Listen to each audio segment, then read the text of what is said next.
Amis lecteurs, amis lectrices, bienvenue dans l'univers fantasque et fantastique de Brajlon. Brajlon qui n'est pas que auteur, éditeur de jeux, mais aussi de livres, et tout d'abord même de livres en l'occurrence. On va retracer un petit peu cette histoire, voir le côté, l'envers du décor, aussi bien côté Brajlon Games que côté Galaxy Brajlon. Il y a beaucoup plus que Brajlon.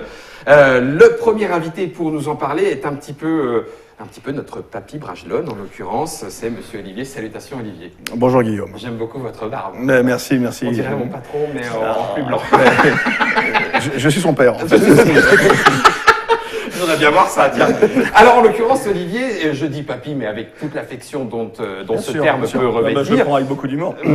Tu es un ancien de la boîte. Tout à fait. Un connaisseur même du fondateur, me semble-t-il. Ouais. Bon, incidemment, c'est mon meilleur ami, évidemment. T'as fait exprès. Un des fondateurs est mon meilleur ami. Voilà. Donc, t'as couché pour rentrer. Donc, j'ai pas couché, Non, mais j'aurais presque couché d'ailleurs. Si on m'avait demandé, mais personne n'a voulu, je sais pas pourquoi. 15 ans de boîte. 15 ans de boîte, ouais. Donc, Brajlon étant arrivé en 2000. En 2000, la fondation, l'acte officiel de fondation, c'est le 1er avril 2000. Oui. Donc, tu es arrivé un petit peu sur ces entrefaits derrière. Voilà, je suis arrivé un peu avant. Alors, je gravitais autour. Ouais. Par connaissance et tout ça. Vous trouvez pas la porte? Non, mais il est rentré par derrière, du coup. Voilà. Puis comme c'est une petite structure, voilà, on mettait tous un peu la main à la pâte pour donner. J'aurais jamais imaginé d'ailleurs à l'époque que ça deviendrait ce que c'est devenu. Cette galaxie que tu évoquais tout à l'heure, en effet, c'est une voie lactée. Enfin, c'est gigantesque. On va en parler. On sait aussi depuis peu à l'échelle de cette histoire pour Brajlon qu'il y a aussi Brajlon Games. C'est ce qui fait aussi qu'on s'est déjà retrouvé avec Sébastien et Gaël.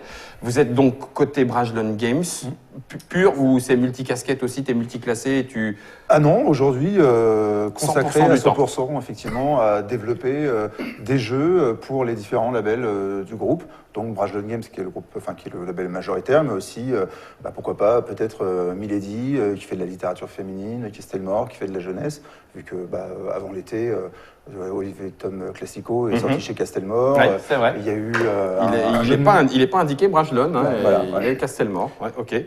Et du coup, Gaël, c'est côté communication. Alors moi, je m'occupe du marketing et de la communication du jeu, mais aussi du comics, de notre label de comics qui s'appelle iComics, qui a été mis en avant il y a quelques temps sur la page de Monsieur Fall. C'est pas fait exprès. Shirtless Beer Fighter, ça, où on a... en fait, voilà. Donc Sullivan qui s'occupe en fait de l'éditorial, qui est notre responsable éditorial chez iComics, avait trouvé ce titre parce que voilà, c'est vraiment une histoire délirante de mec qui se bat à poil contre des ours, enfin voilà, très très drôle. Et en fait, quand on a vu arriver la couverture, on s'est dit c'est pas possible, c'est Monsieur Fall. C'est Fall. Bon, vous n'aviez pas prévu qu'il aurait mieux valu dessiner un casque de vélo qu'un casque de soldat. Si vous ne savez pas de quoi on parle, fouillez un petit peu. Fall et sa femelle, pour ne pas la citer, ont fait la photo et elle vaut son pesant de cacahuètes. Exactement. Alors, on est reparti 15 ans maintenant, 18 ans même en arrière. Brajlon, tu m'expliquais, Olivier, hors antenne, que ça a été presque une histoire de bon moment et au bon endroit, un espèce d'angle mort pour la fantaisie, le fantastique, et seulement après la science-fiction. Disons qu'il y avait déjà des éditeurs qui étaient très forts en science-fiction, très présents. Par contre, il y avait, c'est vrai, beaucoup de fantaisie qui était peu connue, peu développée en France. C'était un genre qui n'était pas encore développé comme il aurait dû être. Donc nous, on s'est engouffré dans quelque chose qu'on apprécie beaucoup. Mais c'est ce qu'on voyait quelque chose dans les pays anglo-saxons, c'est que la fantasy, c'est grosso modo 70% du marché, et le reste, c'est 30%, c'est le fantastique et la science-fiction. Et en France, c'était l'inverse. Alors, donc, tu distingues fantasy et fantastique. Alors, aide-moi, parce que moi, tu vois, alors, je vais être très rapide. Le fantastique, c'est l'irruption de quelque chose de merveilleux et d'irréel dans le monde d'aujourd'hui. D'accord. Voilà. La fantasy, et la fantasy, ce côté héroïque fantasy, médiéval fantastique. On n'a rien à voir avec ce monde-là. On est dans le Seigneur des Anneaux, on est dans... l'épée de vérité, le trône de fer, voilà, plein de choses comme ceci. Ok. Donc ça a été pendant très longtemps le fer de lance. Là, on aurait pu, Raymond Elias, tu m'as dit. Elias Parce que moi, j'ai toujours dit Raymond Feist, le magicien, Guerre de la Faille. on a Gmail, Exactement. Good Kind, enfin je veux dire des noms. Personnellement, rôliste, quand tu as commencé, enfin quand moi il y a quelques années, quand Brajlon a commencé, et puis qu'on a vu arriver dans Casus Belli les traductions de ces bouquins-là, enfin moi en tout cas j'ai bavé ce qu'il fallait pour que je puisse aller y lire. Donc ça a fait un bon moment de la vie de Brajlon, cette activité éditoriale. Alors, on continue sur la fantasy. C'est vrai que tu parles du Galaxy. On a fait beaucoup de choses. On a créé un label qui s'appelle Milady, qui a fait du poche. On a créé un label iComics, qui fait du comics. On a fait un label Hauteville, qui fait des beaux livres. On a pas mal de choses comme ça. Castelmore, qui fait de la jeunesse. Donc, on a pas mal de choses qui se sont greffées dessus. Et toujours des choses qu'on aime faire, qu'on a les envies fortes de faire. Et c'est le bon moment, c'est les bonnes personnes. Voilà. Et Brajlon Games, c'est des rencontres, c'est aussi des envies fortes. Puis c'est des amitiés qui se nouent, parce que tu es dans le même typologie de métier qui est qu'on est des passionnés, qu'on aime ce qu'on fait et qu'on fait ce qu'on aime. Donc ça tombe bien tous les matins d'être heureux d'aller bosser pour aller travailler. Quoi. Parce que alors, je taquine. Si la question est mal posée, tu la reformules, ou alors tu mets un coup de boule. Mais c'est toujours le cas, parce que Brajlon, tu me disais, maintenant, c'est quoi? C'est quasi 80 salariés. C'est plus vraiment, ou alors c'est moi qui m'illusionne, la petite équipe de passionnés du début. Si, vous avez gardé? Ouais, on a gardé quand même. C'est vrai que c'est beaucoup plus gros. Il y a des process, il y a des bureaux, il y a des secteurs. Mais moi, je les ai tous vu grandir. Ce sont un peu tous mes enfants. Voilà. Regardez, Papy Noël. Exactement. Non, mais c'est vrai, j'ai vu la boîte grossir, j'ai vu les gens arriver, certains partir aussi. Et puis, on a des projets nouveaux qui nous emballent. Voilà. D'accord. La super rencontre, je veux dire, Sébastien et Gaël sont les nouveaux arrivés, même si on les connaissait depuis longtemps. Et c'est un bonheur de travailler avec vous, les copains. Je vous le dis, je vous le redis. Et bim, en direct live. Merci Gaël. Il fallait une séquence émotion. Gaël vient de la faire, elle s'essuie l'alarme. Non, mais c'est vrai que c'est. Moi, je suis ravi. Je travaille avec des gens qui sont passionnés, qui sont sympas, qui sont intelligents, qui sont cultivés, qui se parlent de plein de choses, qui ont plein de centres d'intérêt. Il y a aussi Emmanuel Berramar, il y a aussi Pierrick, Claire, Alain. En tout cas, une équipe constituée, motivée, dynamique. Donc ça reste quand même l'ADN. D'accord. Voilà. Mais cela étant, je vais me tourner plutôt vers Sébastien et Gaël. Brajlon arrive avec maintenant une gamme de jeux de société. On va en parler et tout. Mais avant de rentrer dans le vif du sujet, aussi bien côté éditorial, de beaux livres. Ça fait partie d'ailleurs d'un ADN Brajlon. Les couvertures, des livres plutôt en grand, avec des couvertures bien chiadées. Delval, John O, on a dit quoi encore? Des auteurs français, Gabory, Mélanie. Enfin bon, bref, tout ça. Autour du jeu de société, on pourrait se dire, ah mince, là ça arrive au moment où il y a déjà une pléthore de sorties. Est-ce que ça fait pas un peu peur? Non, rien à foutre, Guillaume. Nous, on édite nos jeux et tout va bien. Non, mais c'est là que, peur, non, c'est pas le mot. C'est pas le bon mot. Parce que, de toute façon, quel que soit le secteur d'activité sur lequel tu travailles, il y a une concurrence, il y a une compétition, il y a une offre, il faut trouver sa place, c'est sûr. Mais non, au contraire, je pense que c'est plutôt encourageant parce que je pense que tout éditeur, quand il rencontre un projet, que ce soit un jeu ou sur un autre média, il se dit tiens, c'est marrant, je trouve que c'est pertinent, c'est intéressant. Il y a des gens qui sont comme moi interpellés par cette approche-là, et pourtant personne ne le propose. On a dit non à cet auteur ou à ce game designer plusieurs fois. Je vois bien, il y a telle faiblesse là, mais si on en parle avec lui, on va pouvoir mener un développement qui fait que le projet va aboutir. Donc de rencontre en rencontre, on s'aperçoit on définit une sensibilité, une approche, et on voit qu'on va être en capacité de proposer des jeux que les autres n'avaient pas envie de faire. Or, autour de nous, on constate qu'il y a des gens qui s'intéressent. Il y a des gens qui ont envie d'y jouer. Voilà, donc après, c'est vrai que au sein de Brajlon, on a l'habitude de marchés qui sont très très denses. Tu vois, la littérature dans ce pays, c'est un paysage qui est gigantesque. Il y a des dizaines de milliers de livres qui sortent tous les ans. Si tu t'intéresses au nombre d'éditeurs qu'il y a en littérature, c'est très très important, avec des segments de marché très variés. Tous ces gens-là arrivent à se développer, à vivre, à grandir. Ou à mourir, mais peu importe, c'est la vie. Mais ça, c'est la vie de tout espace, en fait. Donc, non, peur, c'est pas le mot. Par contre, c'est vrai que C'est le challenge. Il y a des gens qui ont commencé bien avant Brajlon, qui ont de très très belles réussites, qui ont parfois aussi connu des difficultés pour arriver à accoucher de ces réussites. Donc ces personnes-là, elles sont plutôt une source d'inspiration. Elles ont tracé un chemin. Et puis on se dit, bon voilà, il y a peut-être d'autres choses à faire. Et puis c'est vrai que nous, on a une petite particularité aussi, c'est qu'on pense que le jeu doit aller dans plein d'endroits différents. Ouais. Donc c'est vrai que nous, la spécificité qu'on a avec Brajlon, de par notre ADN, et notre distributeur achète, et puis nos différents diffuseurs, c'est qu'on va aller en magasin de jeux, en GSS, aussi en GSA, et puis aussi chez les libraires qui sont demandeurs de proposer en fait d'autres segments des cultures de l'imaginaire, de proposer aux gens de s'évader autrement en fait. Ça me permet du coup de rebondir, et du coup je vais me tourner peut-être vers toi Olivier. Brajlon, actuellement, on a parlé du nombre de salariés, on ne parlera pas forcément de chiffre d'affaires parce que ça n'évoque pas forcément grand-chose, mais un tirage chez Brajlon, ça peut aller de combien à combien? Un minimum, c'est 500. Ah oui, donc ça peut être des micro-tirages. Oui, mais ça, c'est pour des ouvrages qui sont très typés, qui sont plutôt sur la littérature en particulier, de l'imaginaire, donc c'est notre collection essai, jusqu'à 25 000 ou 30 000. D'accord. Pour un Terry Goodkind ou un David Gemmell, par exemple. Pour un premier tirage. Le Necronomicon que j'ai là sur la table, alors je vous le dis, il a été super mal coupé. Il va falloir faire un procès à votre producteur parce que on dirait un vieux grimoire, quoi. Ou alors c'est fait exprès, mais c'est le Necronomicon. On se dit qu'il y a un petit côté un petit peu geek, même si en ce moment le geek a la cote. Du coup, ça va être combien? Écoute, c'est très marrant. La première fois qu'on l'a fait, on en a tiré 4000 en pensant que, on l'épuisera en 10 ans de vie. C'est ça, on est tranquille, on a notre petit Necronomicon. Et donc, on l'a sorti en novembre et il a été épuisé en novembre. Non. Oui. Donc, si bien qu'on en est à la 4e ou 5e réédition. Non. Et à peu près toujours le même 20 000 bouquins. Ouais. Ça cartonne. 20 000 Necronomicon.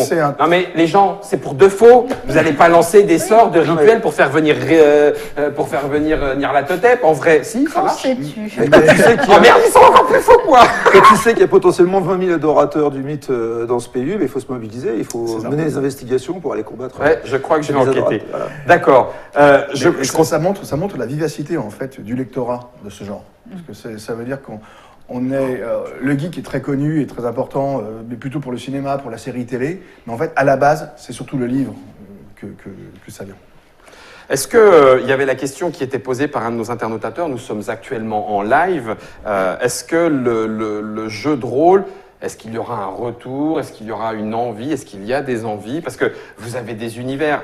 La question peut se poser, y compris avec le jeu de société. Mais tu te dis, cool, j'ai la licence en bouquin. Pourquoi j'irais pas faire un jeu, y compris un jeu de rôle, dans cet univers fantastique, porteur, d'aventure, etc., etc. Alors, je vais peut-être laisser répondre. Sébastien, tu as des choses à nous dire? Passe à ton voisin. Non, j'ai pas d'annonce à faire à ce sujet pour le moment. Les envies, évidemment, qu'elles sont là, parce que, quand une maison d'édition qui a proposé à toute la francophonie de découvrir des auteurs, des univers qui ont par ailleurs construit d'autres médias, évidemment qu'on y pense. Après, il faut que ça soit possible. Donc, il faut que les ayants droit aient envie que ça existe. Après, il faut se mettre d'accord sur les conditions. Et puis après, il ne s'agit pas de se dire, on va le faire, coûte que coûte. Il faut aussi rencontrer des créateurs qui partagent cette envie. Donc là, aujourd'hui, il y a des discussions pour adapter certains univers sous forme de jeu. Parce qu'on en a l'envie, mais sans préjugés. C'est surtout parce qu'on rencontre des créateurs qui ont cette même envie, mais eux, sur un univers en particulier. Des fois, souvent, la raison, elle est simple, c'est qu'on rencontre quelqu'un qui, chez lui, avec ses amis, a déjà commencé à bricoler un jeu dans une catégorie ou un autre. Il a commencé à faire tourner, ça marche bien. Et puis, la personne, elle n'imaginait jamais qu'un jour, un éditeur proposerait ça. Mais nous, on annonce qu'on arrive. Ils viennent nous voir et des fois on se retrouve face à de vraies pépites et on se dit effectivement sur cet univers pourquoi pas. Donc là on porte le projet à la connaissance de l'auteur ou de l'ayant droit si l'auteur n'est plus de ce monde. Et puis il y a une discussion qui commence sur quelle forme ça pourrait prendre, sous quelle modalité, est-ce qu'on le fait que pour la France, est-ce qu'on envisage quelque chose de beaucoup plus large. Et puis cette discussion-là, ça prend du temps et ce temps il est mis à profit pour tester Développer. encore. D'accord. Du coup, prenons maintenant l'effet inverse. On discute, on a une audience, des gens qui sont peut-être créateurs de jeux ou des amateurs d'un univers que vous avez mis à disposition. Voilà. Alors on a vu Lovecraft, voilà, on a les gros bouquins sur le mythe qui sont là, mais il y a tout autant. Alors Conan, peut-être que maintenant ça y est, on est habitué, on a un gros jeu Conan, mais ça ne veut pas dire qu'il ne pourrait pas y en avoir d'autres. Je vois le sorceleur. Quelqu'un a lu le bouquin, il est fan du truc, il a envie de faire un jeu ou il a eu une idée de jeu. Ouais. Là maintenant, il va venir vous voir. Alors ça veut dire que grosso modo, venez à la rencontre de Brajlon et puis allez-y, vous avez la licence. C'est exactement ce qui se passe. Tu vois, chaque matin, en arrivant au travail, je fais comme tout le monde, j'ouvre mes messages. Et puis de temps en temps, il y a projet de jeu, nom d'un auteur, nom d'un univers. Et puis voilà, des fois tu découvres quelque chose qui est très embryonnaire, et puis t'expliques à la personne que c'est très embryonnaire. Ah non, mais voilà, mais qu'il y a une intention, non, parce que quand je dis embryonnaire, c'est que des fois il y a vraiment une intention, mais qui est juste formalisée, et voilà, où tu dois aussi expliquer à la personne que développer un jeu, c'est aussi du temps, c'est beaucoup de tests, c'est aussi se confronter au regard des autres, parce que quand on joue avec ses amis, on a les réponses à toutes les questions qui posent problème, mais le vrai test, c'est pas ça, c'est j'ai une règle du jeu, j'ai un prototype, je le laisse à des gens, je m'en vais, puis je recueille leurs paroles à la fin, sans considérer que les questions sont pas fondées, tu vois, d'être attentif à la façon dont la question est posée, parce que d'ailleurs des fois le problème qui est pointé c'est pas ce qui est exprimé, mais c'est un peu derrière. Et puis parfois on ouvre, on commence à parcourir un PDF, tiens il y a des cartes imprimées, etc. Et puis 2 heures après tu es en train de faire un proto parce que tu t'es dit la lecture des règles ça a l'air quand même costaud, un peu fort quoi. Tu vas dans le bureau d'à côté, tu trouves Olivier, t'as pas 1 heure parce qu'il faut qu'on teste un truc. Et puis non, j'ai plein de trucs à faire, mais bon, trop dur la vie. Et puis on essaye, et puis on se dit, ah ouais. Ah, il y a quelque chose. Ah ouais. Ouais. Et les attentes à l'inverse, là, un de nos auditeurs nous dit, mais l'univers de Marcus Heights, par exemple, sera-t-il développé en jeu de société? Il y a parfois des envies fortes, mais des fois, ça ne se concrétise pas pour des raisons X ou Y. Déjà, il y a rien qui est impossible, sauf quand un auteur a déjà fait savoir, et en général, la population, le commun des mortels le sait, qu'il n'a pas envie d'une adaptation pour telle ou telle raison. Il n'y a rien qui est impossible. Ouais. Après, c'est comme pour n'importe quel projet de jeu, tu vois, on voit ce que devrait contenir la boîte pour que le jeu puisse fonctionner. Ouais. On fait des devis, on se confronte à la réalité des coûts, on interroge tous les créatifs qui sont amenés à y collaborer. Dans cette collaboration, il faut bien entendu compter l'auteur de l'œuvre originelle, et puis les choses deviennent possibles ou pas. Est-ce que le côté jeu à licence, parfois un petit peu critiqué, ou anciennement un peu critiqué, ouais c'est facile, c'est supra-commercial, c'est pour les fans de base, et puis derrière, ludiquement, il n'y a pas grand-chose. J'y vais à grands coups, parce que ça a été longtemps aussi, y compris de la part d'éditeurs, un coup de frein, en disant ouais non, attends, le truc à licence, c'est pour se faire dessouder derrière, parce qu'il faut respecter l'œuvre, il faut payer tout le monde. Enfin, est-ce que c'est toujours le cas, ou est-ce que maintenant c'est quand même, je ne dis pas qu'il a gagné ses lettres de noblesse, mais un peu plus facile? Je pense que quand le jeu il est bon, qu'il y ait une licence ou pas, le jeu sera bon. Il va rencontrer le public que ça intéresse. Enfin, je veux dire, maintenant, ce qui est vrai, qui est un peu particulier dans le milieu du jeu, c'est qu'il y a effectivement parfois un discours comme ce dont tu te fais écho là, même parfois un peu plus vif. Et tu as du mal à comprendre qu'est-ce qui est licence et pas licence. Parce que par exemple, personne ne me dit que les jeux sur Conan sont des jeux à licence. Tu vois, donc Conan, c'est déjà dans le jeu avant même qu'il y ait un jeu. Bon, voilà, c'est comme ça. Personne ne s'étonne, toi, dans le jeu de rôle, qui est plusieurs versions du jeu de rôle sur l'œuvre de Tolkien. Et personne ne dit, Seigneur les Anneaux, c'est une licence. Enfin, pourtant, aujourd'hui... Et pourtant, ça en est une. Voilà. On est bien d'accord. Donc après, voilà, quand on arrive avec Olivier Tom, quelques-uns nous l'ont dit, et en même temps, voilà, le public, il est là, il s'est passé une formidable rencontre. Donc... qu'est-ce que c'est une licence? D'accord. En tout cas, à quel moment c'est connoté péjorativement? En tout cas, le public, les éditeurs, ou en tout cas dans l'équipe Brajlon, il y a une espèce de maturité par rapport à ça, de prise de recul en disant de toute façon, si c'est bon ou si c'est à destination d'un public, parce que c'est pareil, c'est un petit peu rapide de dire le jeu est bon, le jeu n'est pas bon, la licence est plaquée, la licence n'est pas plaquée. Il y a peut-être des fans pour qui la licence ne sera pas plaquée parce qu'ils sont juste ravis de retrouver leur héros sous forme de carte à jouer avec, même si le jeu est très simple derrière. Il y a des publics très variés aussi. Puis tu sais, là-dessus, il y a des réactions assez bizarres. Moi, avant de rejoindre Brajlon, j'ai travaillé dans différents endroits. Notamment, on faisait appel à moi sur des problématiques hyper ponctuellement, notamment quand il y avait des problématiques de licence, etc. Et j'ai lu et entendu des critiques élogieuses sur des jeux qui auraient été, d'après les critiques, faits pour une licence, alors qu'en fait, pas du tout. Enfin, il y a eu une rencontre, ça matchait bien et c'était heureux. Et puis à l'inverse, des fois des critiques très dures avec des gens très sûrs d'eux qui te disent ah bah oui, non mais là c'est évident, ça a été plaqué, alors qu'en fait non, la personne est arrivée, elle était vraiment Comme ça, habitée par un univers et que c'était génial Ouais. et que C'est juste que ça rejoint pas ta Mais ouais, projection c'est de ça. la licence. Oui, bah oui. Après, ce qu'il y a, c'est vrai que sur les licences, ce qui est un peu Discuter des heures. voilà, ce qui est curieux en fait, quand il y a un univers qui est préalable sur un autre média, c'est qu'on en a tous une interprétation, une vision, on a une envie en fait. Ouais. Donc quand ce qui est proposé ne rencontre pas notre envie, on se dit ah ils ont mal travaillé. Oui, mais non, voilà. mais c'est pas de ça dont il est question en fait. C'est pas forcément logique, mais c'est Voilà. profondément humain. Donc du coup, on va repartir. Alors tu me diras, on a montré l'appel de Cthulhu, Conan, Sorceleur, Necronomicon, Magicien de Feast, Princess Bride. C'est Bah, c'est l'ouvrage. Enfin, on a tellement d'ouvrages chez Brajlon et on en fait Ouais. tellement que c'est compliqué de faire un choix. On a trouvé un peu une petite sélection de nos coups de cœur et de nos beaux livres pour vous les apporter. Et puis c'est aussi cadeau. Hein. Il y en a qui Et- vont avoir de la lecture à la ouais. rédaction. Et ça, c'est cet ouvrage-là qui a donné lieu à un très très beau film d'ailleurs, Ouais. de Rob Reiner, avec Peter Falk et Fred Savage, Robin Wright, et plein d'acteurs connus. Et Kill My Father. Et c'était génial. Et ça, c'est un petit plaisir qu'on s'est fait pour nous, quoi. Voilà. Ouais, donc ça montre ce que tu disais tout à l'heure. Ouais. On s'en fiche, enfin quelque part. Il n'y a pas forcément uniquement l'aspect économique, c'est une boîte à faire tourner, donc ça rentre en ligne de compte, mais ça c'est pour vous faire plaisir. Ouais. Mais tu vois, c'est un exemple parce que je vois là, on a Sapkowski qui est en dessous, Ouais. auteur polonais, on l'a publié en 2002 en grand format à l'époque, était totalement inconnu. Et faire de la fantaisie polonaise en France, faut être un peu. Fallait le vouloir un peu. Fallait le vouloir un peu, ouais. Parce que trouver un bon traducteur, le vendre, c'est quand même une typologie d'humour qui est très très fataliste. Et bon, ben, on l'a fait. Et ça marchait correctement. Et puis tout d'un coup, tu as le jeu vidéo qui arrive.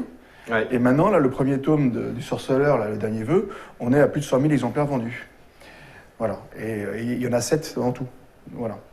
Et donc, on l'a fait au début pour se faire plaisir, parce que c'est un super roman. Mais parce que c'est derrière, génial. ça fait proof. Et là, boum, tout d'un coup, blouf.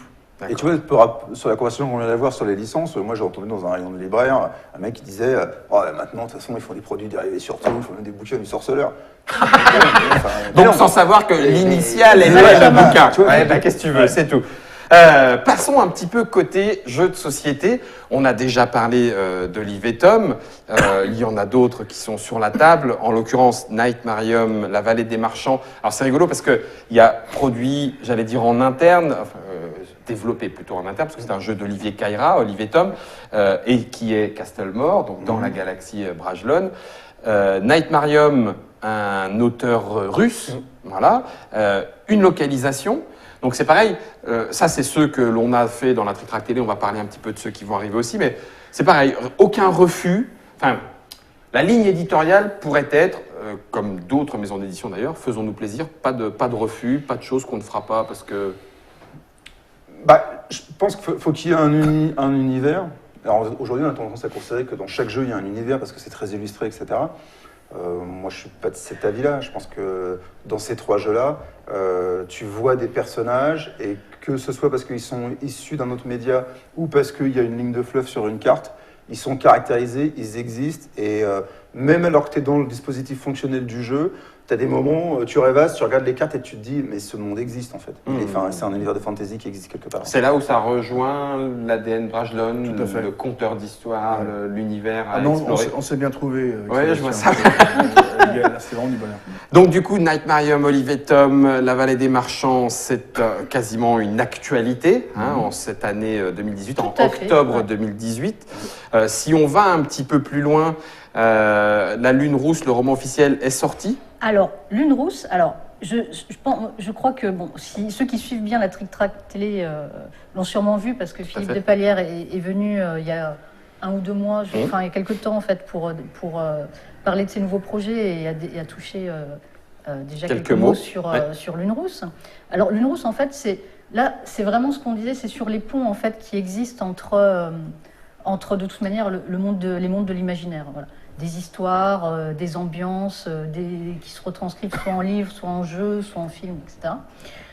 C'est en fait un livre donc, qui est issu de l'univers donc, des loups-garous, donc inspiré par l'univers des loups-garous, donc de l'œuvre de Philippe de Palière et Hervé Marly, et qui a été écrit, enfin qui est écrit plutôt par en fait par deux auteurs de chez Castlemore, qui sont bien connus, qui s'appellent Silène Edgar et Paul Béarn.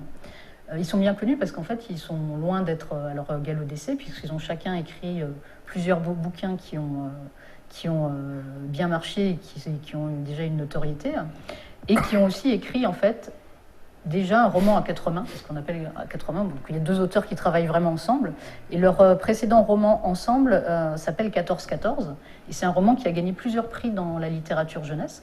Le prix des Incorruptibles. Rien à voir avec 7 sur 7. Rien à voir avec 7 sur 7. Rien à voir, mais bon, enfin, c'est 2 fois mieux. Ça, c'est bien, alors là, bravo. Merci Gaëlle. Et donc, en fait, ils ont donc gagné en fait, beaucoup de prix avec leur dernier roman, dont aussi un prix de l'éducation nationale, etc. C'est un roman, en fait, 14-14, qui parlait de ces deux adolescents qui s'écrivent, qui correspondent en mettant des lettres dans une boîte aux lettres. Et en fait, au bout d'un moment, ils se rendent compte que ces deux garçons, en fait, ils se racontent leur vie et ils se rendent compte qu'en fait, cette boîte aux lettres, elle est magique. Et qu'en fait, ils correspondent ensemble, mais c'est un petit garçon, exactement, à 100 ans d'intervalle, dont un enfant en 1914 et un autre en 2014. Donc voilà, donc ils vont très vite découvrir que, en particulier celui de 2014, que 1914 dans la Marne, c'était pas top. Et voilà, donc c'est vrai, c'est une histoire vraiment, vraiment touchante, très bien faite. Et donc ces deux auteurs, voilà, ils ont aussi c'est quand même ces deux jeunes auteurs quand même, parce que voilà, ils sont d'une génération aussi où ils ont grandi avec les loups-garous, avec des jeux, etc. Oui, c'est des joueurs en fait. C'est des joueurs, exactement. Donc on a fait une très belle partie. Là pour avec le coup, d'ailleurs. le transmédia est assez rapide. Quand le jeu t'habite et que tu as d'autres moments de créativité comme ça. Ça me paraît assez facile de faire dans un sens ou dans l'autre. Facile, je sais pas. Enfin, ce qui a été facile pour nous, c'est de permettre la rencontre, en fait. Oui, entre les auteurs du jeu, donc entre Hervé, Philippe et puis Paul et Silène, parce que voilà, c'était déjà en fait des gens qui s'admiraient pour leurs œuvres réciproques. Ils ont discuté ensemble et on est sorti donc ce projet de roman via notre intermédiaire, et voilà. Et c'est donc, ça sort en fait le 14 novembre. D'accord. Et c'est une histoire de deux jeunes filles, deux jeunes amies qui grandissent en 1800. Dans un petit village. Je ne me rappelle plus, 36, je crois, à Tiercelux, n'est-ce pas? Dans un petit village. Dans un petit village. Hein, le petit hameau de Tiercelux. un petit peu plus loin que le Gévaudan. Exactement. Et donc, en fait, elles sont assez différentes. Elles sont très amies, c'est les meilleures amies. Ouais. Mais elles ont un caractère un peu différent. Et chacune, un soir, va suivre un animal. Une l'apsa, la renarde, l'une un loup. Et puis vous verrez bien. Hein. Exactement. Et puis vous verrez bien. Je ne vais pas tout raconter. La lune rousse. De toute manière, ceux qui ont eu la chance d'aller sur les salons cet été et qui ont aussi eu le dernier plateau, enfin le plateau de mois de septembre, je crois, ont reçu effectivement l'extrait de Lune Rousse. Donc, pour le découvrir. Exactement. Pour le découvrir et se faire plaisir. Côté jeu, si on va un petit peu plus loin, parce que je vois que vous avez apporté d'autres boîtes. C'est ça. Du coup, c'est histoire de teaser un petit peu vers quoi se déroule. Vous serez à Essen? Alors, on n'a pas de stand à Essen, on y va parce que pour l'instant, on n'a pas non plus de jeux qui sont en dehors du réseau français. Voilà. D'accord. On a des choses qui sont en préparation, mais évidemment... Donc ça se prépare pour la distribution internationale. Voilà, on se prépare pour la distribution internationale tout en sachant que, évidemment, les jeux qu'on développe maison, c'est toujours plus long en fait que des jeux qui en localisation, on va dire. Donc on travaille activement sur le sujet, pas de stand, mais voilà, vous serez à Essen. Ouais. Okay. Donc si vous voulez nous rencontrer, c'est le moment. C'est le moment. Voilà, n'hésitez pas à nous contacter, ça sera un plaisir. Ok. Tu viens, Olivier, à Essen? Juste pour jouer? Je vais découvrir surtout. Pour bosser? Je vais découvrir. Ils vont me traîner, ils vont dire il y a ça, il y a ça, il y a ça. Je dis mais c'est génial. C'est ça l'Allemagne. Attention les schnitzel et les currywurst, fais gaffe. Carotti du coup, c'est what? Alors le royaume de Carotia, en fait, c'est un jeu pour enfants où en fait les enfants vont collaborer pour... Je peux? Oui, je t'en prie, bah, c'est le proto. C'est un mais- prototype encore, hein. C'est pour ça que c'est le bordel à l'intérieur. Hein. Donc tu vois, les enfants vont avoir pour objectif en fait de construire un labyrinthe Ouais. sur un schéma imposé qui indique des positions en fait de carottes à récolter. Et D'accord. dans un temps limité, ils vont devoir agencer un nombre de tuiles finies, ils en ont quelques-unes chacun, et avec des règles de placement pour arriver à construire ce labyrinthe pour permettre au lapin, dans un deuxième temps, de circuler et de faire sa collecte, alors qu'il y a des oiseaux qui sont coordonnés par des jets de dés qui viennent perturber en fait sa progression. D'accord. La petite spécificité de ce jeu, c'est qu'on va pouvoir y jouer plusieurs fois avec une difficulté qui augmente à chaque fois parce que ce qu'on a construit sur un tour de jeu reste en place pour le tour d'après. Donc quand on construit son deuxième labyrinthe, on part avec le premier labyrinthe de posé qu'il va falloir adapter, agencer. Donc un plus grand nombre de tuiles, un plus grand nombre de contraintes, un peu plus de temps, mais pas seulement. Et puis il y a des petites variantes, parce qu'en fait pour un jeu pour enfants, ce qui nous paraissait intéressant, c'est que le jeu vieillisse dans la famille. C'est-à-dire que toi, il est dès 8 ans, mais en fait, passer les règles de jeu, tu as un petit chapitre qui donne des conseils aux parents, comment le mettre en scène avec... ils sont un peu plus jeunes, ils sont un peu plus âgés, les années passent, vous voulez ressortir le jeu, voilà comment avec le même matériel, on peut jouer de manière un peu plus sophistiquée et monter en fait en difficulté et retrouver du plaisir à retrouver l'univers du royaume de Karosia sans forcément avoir les principes les plus élémentaires du jeu et avoir un jeu un peu plus challengeant. Ce qui explique le Castelmore, Tout c'est à fait. que l'univers était déjà existant. Tout à fait. En fait, en Angleterre, c'est Match Company qui le propose. Et puis, par ailleurs, comme aussi Castelmore auprès des libraires et des GSS est diffusé par Hatier, c'est une force de vente qui est vraiment adaptée en fait pour parler à des points de vente, à des acheteurs qui connaissent la jeunesse. Quoi. Tout à Ça fait. marche. Donc, nous, juste pour parler justement de Castelmore, en fait, effectivement, Castelmore, c'est vraiment... On a choisi les titres qu'on voulait mettre sur Castelmore, les titres qui sont vraiment pour nous jeunesse, parce que c'est le label jeunesse de Brajlon, donc c'est pour ça que... Voilà. Castelmore, label jeunesse Brajlon. Tout à Ce qui fait. ne veut pas dire que c'est réservé aux enfants. Ce qui ne On veut est pas dire d'accord. que c'est réservé, que c'est On est réservé aux d'accord. enfants. Et donc voilà, comme disait Sébastien, en librairie, effectivement, Castelmore, c'est diffusé par Hatier. Après, on est aussi bien sûr présent en boutique spécialisée via notre diffuseur MAD. Donc pour on va dire pour les spécialistes circuits, du corps jeu, joueurs, voilà, joueurs, spécialistes joueurs. c'est plus D'accord. simple pour eux de... Donc ça, c'est ce qui arrive 2019. Ah non, normalement, pour les fêtes de fin d'année. La fête de fin d'année. D'accord, ok. 14 novembre. 14 novembre Si 2018. je dis pas de bêtises, si je dis des bêtises, je serais Ça plus- roule. Culte. Alors, c'est un autre jeu de Constantin qui a fait avec Mario. Donc auteur russe. Voilà. Mais là, pareil, c'est... Parce que je vois marqué cryptozoïque. Alors, il se trouve que on est plusieurs éditeurs à avoir fait cette rencontre. Ouais, avec Constantin. Voilà, et puis on n'a pas tous dégainé à la même vitesse, mais après, quand on a su les uns les autres qu'on faisait le jeu, qu'on avait envie de le faire, on s'est téléphoné et puis on s'est dit, Est-ce qu'on peut... économie d'échelle. Voilà, comment on peut faire ensemble. Ouais. Donc Cryptozoïque a choisi de le faire sur Kickstarter. Ouais. Nous, on n'était pas prêts à ce moment-là pour se lancer dans ce type d'aventure. Et en même temps, les accords qu'on avait, le montage qu'on envisageait pour financer des parties communes, comme les moules pour des pièces en plastique, etc., on n'en avait pas forcément la nécessité. Donc on les a laissés faire pour le marché américain. Et nous, en fait, on proposera la version francophone au début de l'année prochaine. D'accord. Voilà.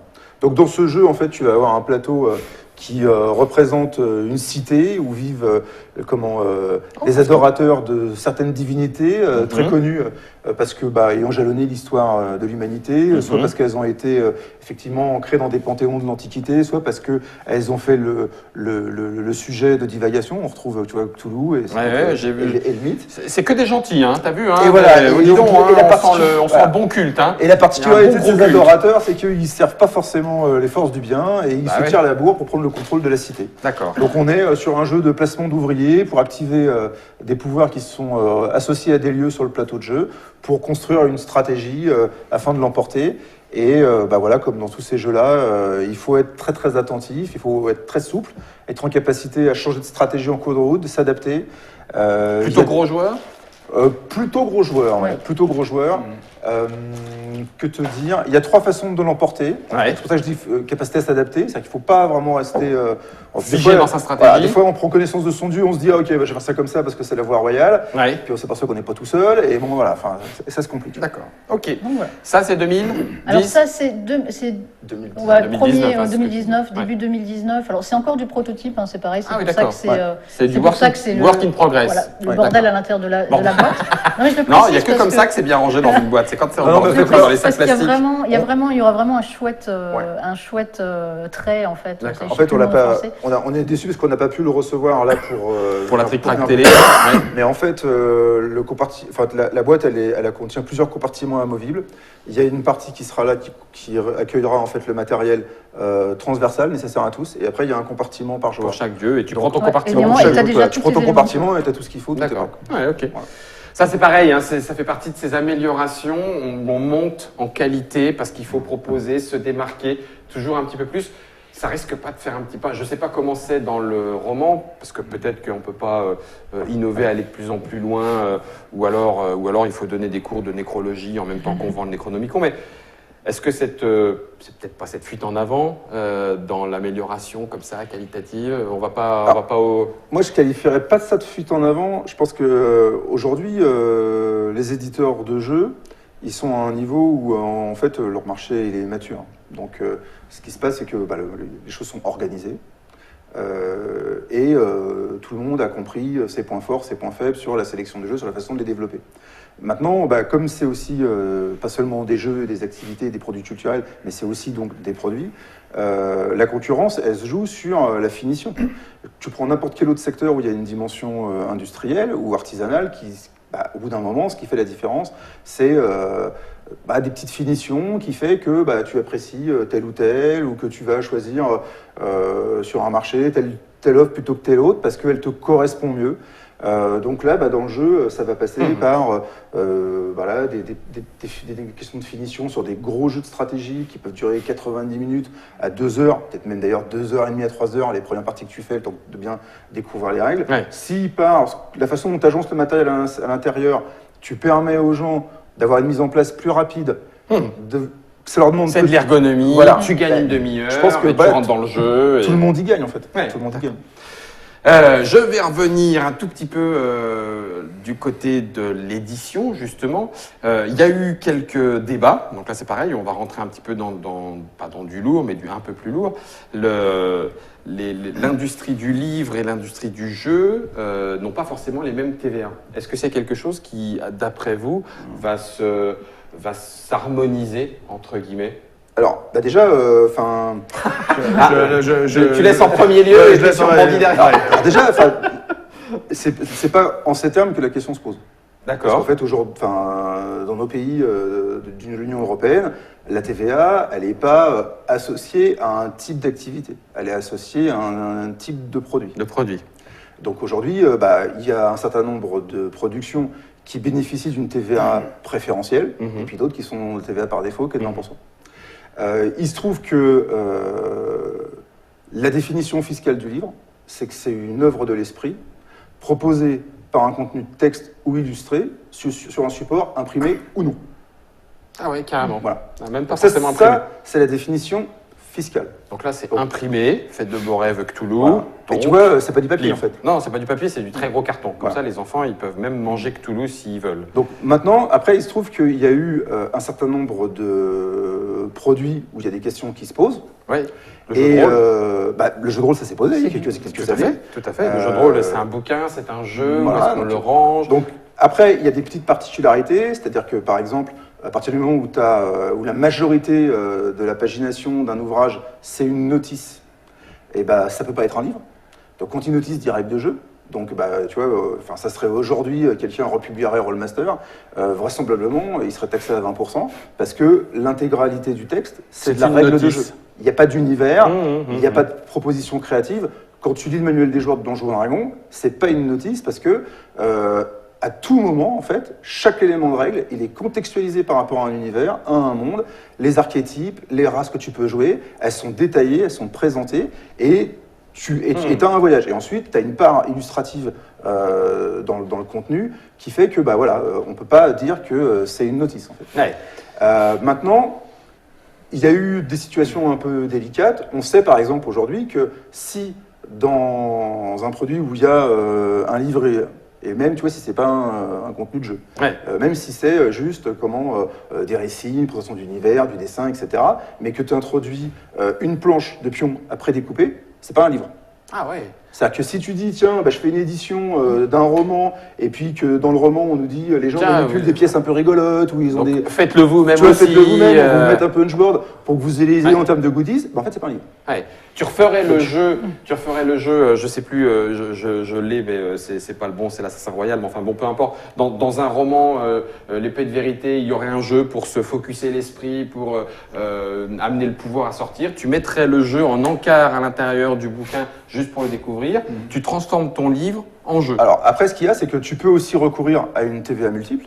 Ah Parce oui, que, par comment exemple, quand tu vas en librairie et que tu achètes les guitares pour les nuls et que tu as l'édition avec une guitare, quand Ouais. tu passes à la caisse, tu payes. Mais si tu regardes attentivement ton ticket de caisse, T'as tu TVA, verras que ça, la TVA. guitare, elle a une TVA à 20 et je le livre a une D'accord. TVA à 5,5. Ouais, ok. Alors, sur ce point précis, qu'est-ce qui fait que le jeu est en retard? Parce que tu as raison, le jeu et le jouet est confronté à des questions inédites.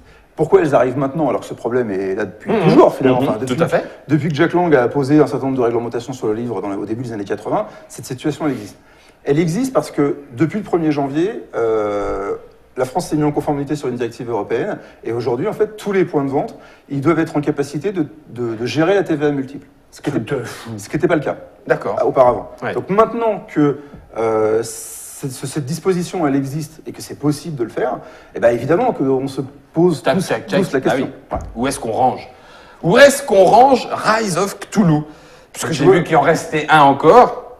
Cthulhu, il va aller où lui? C'est une localisation? Alors bah, lui, en fait, c'est un jeu donc américain de Chuck D. Yeager. Donc, Ouais. les plus attentifs d'entre vous le connaissent parce que Chuck est le co-auteur de Pandemic Legacy sur Cthulhu. Pas Pandemic Cthulhu, pardon, Legacy, je l'ai introduit par erreur. C'est l'envie. Voilà, c'est ça. C'est parce qu'on en parlait tout à l'heure, Oui. surtout, on partageait les parties mémorables que je fais sur ce jeu. Ouais. Et puis bah, donc, bah, là, pareil, une rencontre. Donc on va proposer en fait une édition définitive de Rise of Cthulhu. D'accord. Parce qu'en fait, aux États-Unis, il y a eu le jeu, il y a eu une extension. Dans la pratique du jeu, il y a eu une FAQ sur le jeu, une FAQ sur l'extension. Après, il y a même eu un forum avec pas mal de discussions. Donc nous, en fait, l'édition francophone, elle va contenir le jeu et son extension. Et elle va contenir une édition définitive des règles, D'accord. complètement réécrite, remaniée en accord avec l'auteur, En accord où avec tout l'auteur. est Ok. intégré Ouais. et où les éléments de l'extension sont présentés pas à pas, qu'est-ce qui la donne, qu'est-ce qui ne l'est pas, sous forme de mode de jeu. Et notre édition, elle aura une particularité, en fait, c'est qu'elle contient le texte intégral de la nouvelle d'Appel de Cthulhu. D'accord. Voilà. Ok. Donc un aujourd'hui- coffret jeu à livre. C'est ça, voilà. Euh, Et donc là, la particularité... en fait- L'intégrale, c'est ça? Parce que ça me fait beaucoup Non, mais quand juste même. le texte d'Appel de Cthulhu. Ah, juste pardon. la nouvelle. Une des nouvelles, ouais. Mais là- Celui-là, en fait. mais- C'est ça, voilà, voilà, celui-là qui est en illustré. Celui en illustré, le gros là qui Voilà. était là. Donc, Voilà. c'est la version non illustrée pour accompagner le jeu. non illustré. Donc, il y aura un bundle pour ceux qui veulent avec celui-là illustré plus le jeu. Vous aurez la nouvelle en double et vous pourrez l'offrir à votre petit-neveu avec Fait de beaux rêves Cthulhu. Dans toute la famille. Il y en a pour tous les âges. Brajlon, redis-moi Olivier, la galaxie c'est Brajlon, Castelmore, Milady Milady, iComics, iComics. et Hauteville. et Hauteville. Et Brajlon Games. Et du coup, Brajlon Voilà. Games en l'occurrence. Eh bien, écoutez, on vient de faire, me semble-t-il, un sacré tour d'horizon autour de Brajlon. Ça nous a même amené à des considérations économiques, mais non pas inintéressantes, ô combien intéressantes, même si les choses sont un petit peu certainement Non, mais il y a- complexes. Il faut revoir cette Il y histoire-là. a des mais questions qui se posent. c'est très bon, je trouve, enfin moi en tout cas personnellement, je trouve que c'est très bon à savoir et à découvrir ce petit devers, cette chose que vous gérez au quotidien. Vous le savez donc maintenant, vous créateurs, si vous avez envie de travailler avec Goodkind, pourquoi pas, ou avec Feist, ou avec Howard, non ça sera Bah, peut-être un peu plus difficile. N'importe quel livre que vous vous avez avez lu chez nous et qui vous a plu, vous êtes les bienvenus pour venir nous en parler. Donc voilà, auteur de jeux, créateur d'univers, rendez-vous autour de Brajlon. Joueurs et joueuses, rendez-vous autour de Brajlon Games. En France, vous êtes autodistribué ? Je repense à des trucs comme ça, pouf. Non, alors en France, C'est MAD, hein, alors tu c'est disais. MAD qui nous Ah, distribue MAD côté en réseau boutique. Ouais, exactement. Et en GSS et librairie, ça va dépendre si c'est. Alors c'est compliqué chez nous, mais ça va dépendre si c'est Brajlon ou Castlemore. C'est deux diffuseurs en librairie qui sont différents. Oh Et la voilà. vache, On les trouve partout. Vous arrivez à pas vous arracher la tête C'est pour savoir à compliqué. qui on s'adresse. C'est l'enfer sur Terre. Des fois, on se trompe. mais Des voilà. fois, C'est ce qu'il faut faire pour être partout. Voilà. Bah oui, être partout. Eh bien, écoutez, merci beaucoup à tous les trois. Merci beaucoup, Olivier, aussi bien pour cet aspect un petit peu historique, un peu histoire, et en même temps ADN de Brajlon. Merci beaucoup à Gaël Merci à toi. et à Sébastien de nous avoir développé aussi le côté jeu de société chez Brajlon Games. Ce qui va arriver, ce qu'on va voir, ce qu'on a déjà dans la Trick Track Télé. Merci à Fal pour la réalisation. Il s'est occupé des manettes et il a fait les ficheurs type X-Wing pour regarder un petit peu tout ce qui vous était proposé. En attendant, il nous reste et de la lecture et de quoi jouer. On va vous rendre votre temps. Nous, on a de quoi s'occuper ici sur le plateau. Ciao, continuez bien et bonne lecture. Ciao.